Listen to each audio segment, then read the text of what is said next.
Everyone, welcome to जादू से। आज एक भीतर एक्सपेरिमेंट आपके सामने रख रहा हूं जिसे मैंने मिस्ट्री एक्सपेरिमेंट का नाम दिया है। ये मेरे पास एक सर्किट है, डायरेक्ट करंट सर्किट। ये बैटरी है और यहां पर एक स्विच लगाया गया है।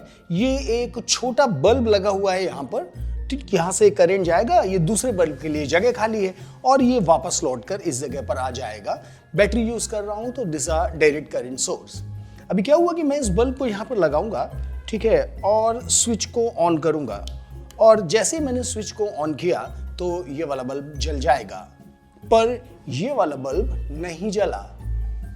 इस बल्ब के अंदर क्या हो रहा है इसको चेक करने के लिए मैंने इस बल्ब के फिलामेंट को निकालने की कोशिश करी और इसके लिए केयरफुली इस बल्ब को ब्रेक किया और उसका फिलामेंट वापस निकाल लिया। और अलग अलग परमुटेशन के लिए हमारे पास अलग अलग फिलामेंट रेडी हो गए। इनमें से मैं 100 वोल्ट फिलामेंट का इस्तेमाल करूंगा। बल्ब की जगह पर मैंने 100 वोल्ट का फिलामेंट लगाया और स्विच को ऑन किया और पाया गया कि ये वाला बल्ब कितना धीरे जल रहा है।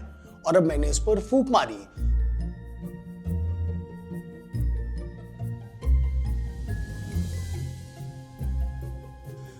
जैसे ही मैं फूंक मार रहा हूं ये बल्ब बहुत तेजी से जलने लग रहा है।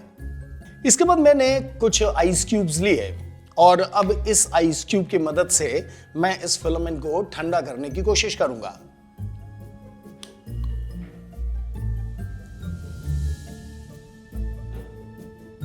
जैसे ही मैं फिलामेंट को ठंडा कर रहा हूं आप ऑब्जर्व कर रहे हो कि बल्ब तेजी से जलेगा और धीरे धीरे फिर कमजोर होने लगा। फिर से मैंने फिलामेंट को ठंडा किया और ठंडा करने के बाद ऑब्जर्व कर रहे होंगे कि बल्ब फिर से तेजी से जलना शुरू करा। आओ इसकी साइंस को समझते हैं।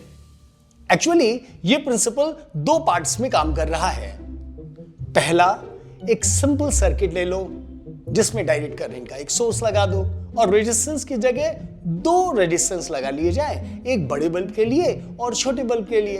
अब मैं आपसे कहूं कि करंट की वैल्यू कितनी हुई तो आप बोलोगे I is equals to V upon capital R plus small r। ठीक है ना।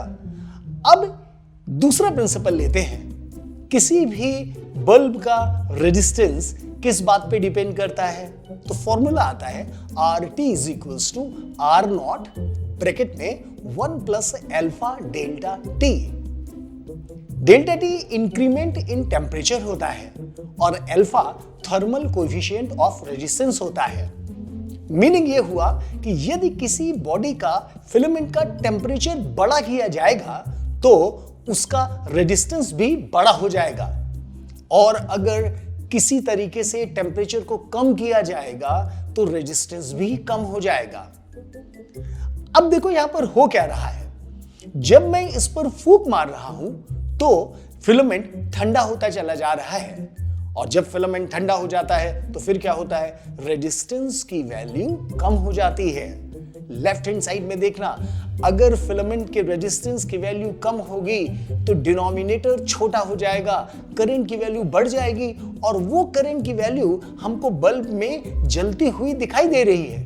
लेकिन जैसे ही फिलामेंट गर्म हुआ फिर से रेजिस्टेंस बड़ा हो गया, करंट की वैल्यू छोटी हो गई और वो इतनी कम छोटी हो गई कि वो छोटे बल्ब को भी जला कर नहीं पा रही है। बात समझ में आई कुछ? अब इसका उल्टा करके देखें कि यदि हम फिलामेंट को गर्म करेंगे तो क्या होगा। पहले इसको एक्सपेरिमेंटली देखते हैं।